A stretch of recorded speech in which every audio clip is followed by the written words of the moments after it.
Hey everyone, welcome back to Stock Market Weekly. I am your host, Evan Medeiros, for Friday, October 11th, 2024. This is episode 752 of Stock Market Weekly, the show where we break down all of the important moves across financial markets. We got lots to talk about in today's video. We've got the S&P 500 back at fresh highs. We've got the Russell 2000 finally starting to shape up, really showing signs of life here on Friday, a trade that we've been talking about the last couple of weeks.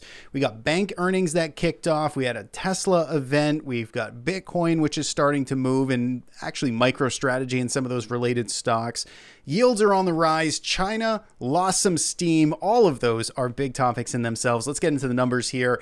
We are using Warden TC2000 throughout this video. It's a platform we support here at The Trade Risk. So if you are a new trader looking for a charting platform, check out the link in the description of this video to TC2000. Then check out our website, thetraderisk.com. See if we got any goodies, downloads, tutorials, guides to help you get started. Let's get into the numbers here. So 1 week returns across the board was pretty much unanimous here for US averages, up 1%. If we take a look here at volatility was up this week. So we had markets up, vol up, which is again a little bit curious here. So we're going to want to keep our eye on that trend. Now, if we take a look at sectors underneath the hood, you can see that technology was the top of the list this week, followed by industrials and financials. That's a pretty strong three sort of pack there driving the lead. Utilities, discretionary, communication services were down on the week there, underperforming the rest of the sectors. Now, if we take a look here at our sector trend, this is one of our custom indicators we have built for TC2000. It's also available for TradingView on our website. We do have mostly more of the same. We're seeing a lot more green dots here. So we're seeing a lot more uptrends, a lot more breadth sort of spreading back out. If we take a look at financials, for instance, they never really turned red. They never went into a downtrend sell mode, sell signal for us on the daily chart, but they just mostly printed, kind of chopping around yellow warning signs, and that entered into a fresh uptrend the end of this week. Energy is there now as well. Communication services extending, and really you've got real estate, which is, having a tough time right now with yields really screaming to the upside. So that has entered a sell signal, and that happened last week. And then on the downside here is consumer staples has been in a little bit of a downtrend here for the past, since last week as well. So those trends really do continue. If we take a look here at market breadth, though, underneath the hood, and we take a look at the action here, you can see that we are still dominating here in terms of stocks hitting 52-week highs. Breadth is good. Continues to expand. We're not seeing any signs of stocks hitting 52-week lows here. That's good. Doesn't mean we get complacent, but it just means that underneath the hood, we like what we see. We've got some supporting evidence here that the individual stock, not just the biggest companies out there, are starting to pull their weight and starting to perform pretty strongly. Now, if we take a pit stop here, thank you, Investors Business Daily. They are a sponsor of this show. This is their IBD 50 list. This is the top 10 on their IBD 50 as of 20 minutes ago. And so you can see we've got some nice winners here, got some big yearly winners here on their IBD 50 list. So I encourage you to check out a link in the description of this video. You can get access to the IBD 50 list. You can check it every single day. It updates and re-ranks every day. So grab yourself a subscription, pretty cheap monthly cost there, and you get some nice trade ideas that can really pay for themselves in just a couple of trades. So let's move on here to our macro look, and you can see that the pressure in this market from a macro standpoint continues to be the dollar and yields.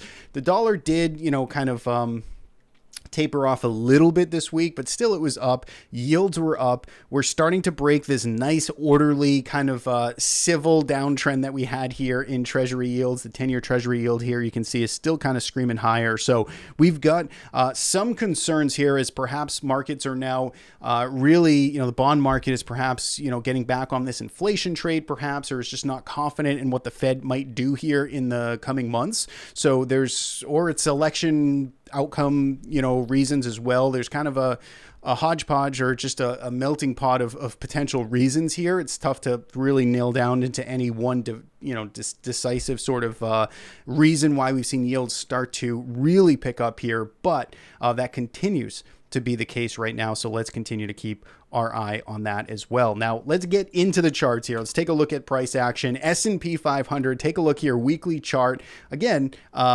closing at highs. Last week we closed at highs. This week we had a little more, kind of energy behind the move here. You can see that we have just continued to grind up for the last handful of weeks, but now we're starting to put some energy behind it. Take a look at this recent range that we finally moved out of here. So if we just take a look at this zone here, so we basically had, call it 18 days or a couple of weeks worth of trading right up here, digesting at highs. And the rationale, the technical analysis that we did these past couple of weeks was using this 564 area in the sand here, and basically said, look, we've got a nice, clear, definitive level that we can trade against. If you're a trader, if you're actively managing risk based on technical analysis, these are perfect situations because we could use 564, give or take 3 points. You could cheat that up, cheat that down, depending on how conservative you want to be. But if we were above that level, you got to give the market the benefit of the doubt in that consolidation range. We've got uptrend alignment. We had breadth that was still pretty decent. And until and if the market started to technically break below 564, that was the point where you start to, take risk off the table. Maybe you're taking a shot on the short side. Maybe you're selling covered calls, whatever it is that you're doing to potentially manage risk. That was the action point to do so at. And we never saw it. We got a couple of attempts as the market, sold off to that area, but buyers stepped in. There was no continuation of selling pressure. And here we are now grinding back up towards highs. So this market looks good to me. Qs also now starting to act a little bit better. Remember, Qs have been the relative underperformer here versus the S&P 500 over the past couple of months. They still are, but they are getting their act together here. They're starting to technically look a little bit stronger. Again, we didn't quite, we got a new closing high here. We're still below the July highs. So, we're going to have to kind of wait and see here, but it's hard to dislike the price action. The trends are still up here. We're going to have earnings season now, which is going to quickly come at us. The big tech earnings really aren't for another 2 weeks. So we've got some time. I think Netflix is next week, but outside of Netflix, most of the other Mag 7 names, you got to still wait another 10 to 14 days before we start to get those announcements. And perhaps that's what the market is going to be waiting on here. Russell 2000, though, I think is quite interesting here. So Russell 2000, the last 2 weeks, I've been saying how this is kind of my favorite looking market here from a reward to risk basis. Not, the fact that the S&P was at highs, the Dow was at highs, but the Russell 2000 to me, symbolizes more of it has more upside juice behind it.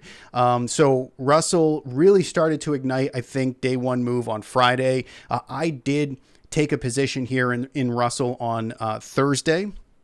TNA is how I am playing it. So that's the triple leveraged version for Russell 2000. Buyer beware, of course.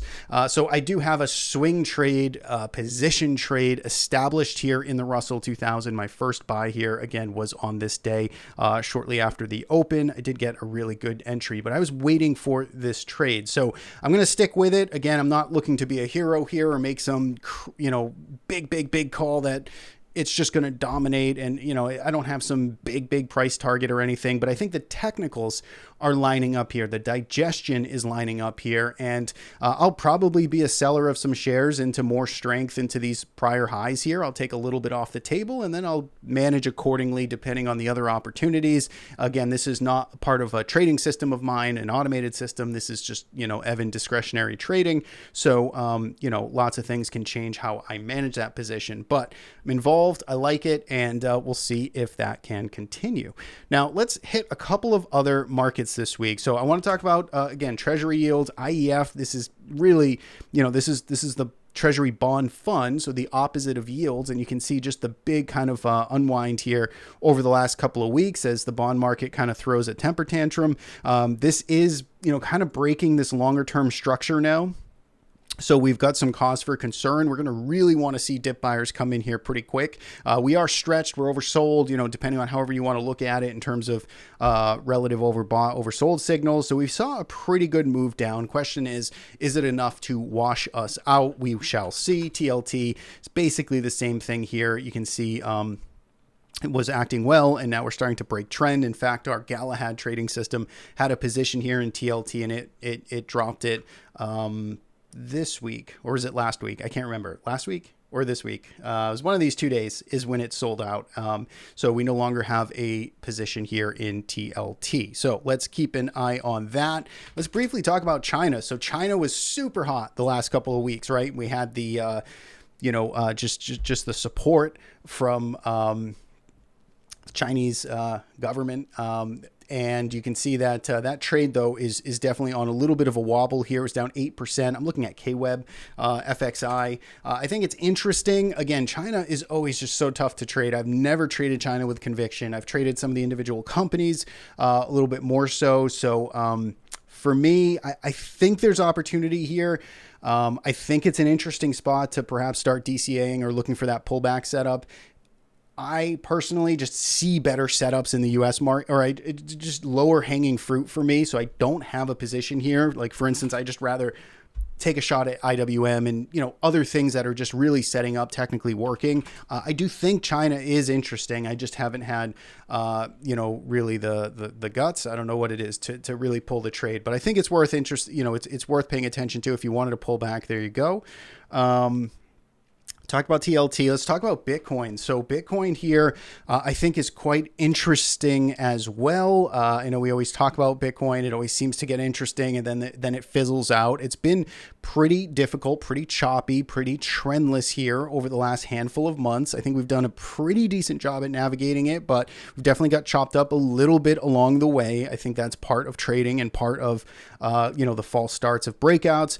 But it does seem like Bitcoin here took its, shot below 60K for that breakdown. Dip buyers kind of stepped in quickly, drove it up. It feels like it is ready to maybe make a little bit of a move here into the month end.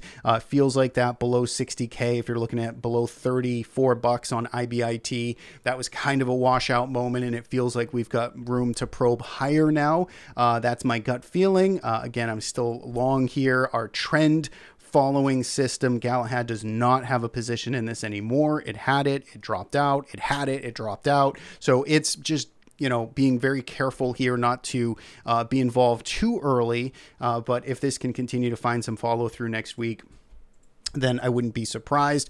If we take a look at some individual stocks, though, so MicroStrategy is one. So MicroStrategy, I'm sure most are familiar with it now, but take a look at the dollar volume that came in today. This was its breakout here. And again, I think this is finally coinciding with the Bitcoin bottom that I believe, finally washed out here below 60K.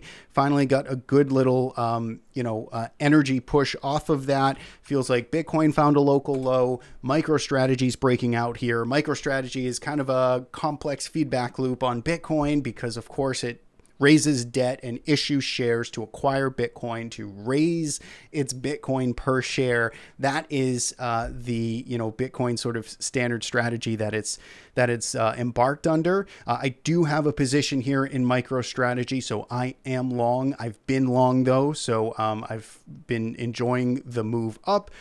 Continue to hold the position here. I think it's going to be volatile. It's a little bit tough to chase now, but it feels like this breakout can get some legs here for the next week or two. So I'm involved, and we'll see how that continues. Now, let's go to somewhere else that's a little less volatile, and that's banks. Banks reported earnings this Friday. So JP Morgan Chase, you can see, had a big day for JP, though, 4.44%. Take a look at the volume that came in here. I mean, this trend has been great. Financials have been working. It's back up towards highs. It's great. Weekly chart looks strong. I mean, it's doing everything you'd want it to do. Citigroup also 3.56% up. It's had a pretty good year. It's still not quite in breakout state. It's mostly still, technically sideways since April. We'll see if the momentum can carry through. And Wells Fargo, I mean, another one, 5.6%. So all of these had some great initial reactions today. They're all not quite breakouts from the prior year-to-date highs, but they all look pretty good. So that's banks, that's financials, Bitcoin. Let's talk about Tesla. Tesla here with its announcement this week, and did not go so well in terms of at least a market reaction. To be honest, I have not caught the stream. It was late I went to bed and did not catch anything. I saw some headlines. I'll see if I can catch the event and see a little more deeper of kind of what they announced. But market clearly got ahead of itself and just wasn't too excited about the release. Tesla here, I mean, is still just in a choppy state, right? I mean, weekly chart, you can certainly make the case here that this is trying to put in some type of inverted, that will eventually break out maybe in the next quarter. But it just, it's attempted, it's broken out. It's kind of like Bitcoin where it's, it gets some good momentum, gets some good looks to it, and then it kind of gets slammed back down. So for now, it's kind of wait and see. Maybe this is buyable. It's not the worst looking chart out there, but it's definitely one of the worst Mag 7 stocks. Uber, on the other hand, which is something I do own, really loved the reaction here, right? So 10.81%, really kind of pushing up, shows you how much anxiety there was and how much discounting has happened here with Uber on this potential robo-taxi fleet out of Tesla. So nice breakout here, and I do still have a long position there, but it is a tough chase. Last but not least, let's take a look at NVIDIA. I wanted to pull up NVIDIA here because it hasn't broken out yet, but it's certainly got its act together, and it's done it very quietly. And it's also starting to really, show some good outperformance here relative to, say, SMH, the broader semiconductor, or SOXX, the other one. So NVIDIA looking pretty good. Again, not sure if it's got enough energy yet to break back out. If we go to a weekly chart, though, it has put in some decent consolidation here.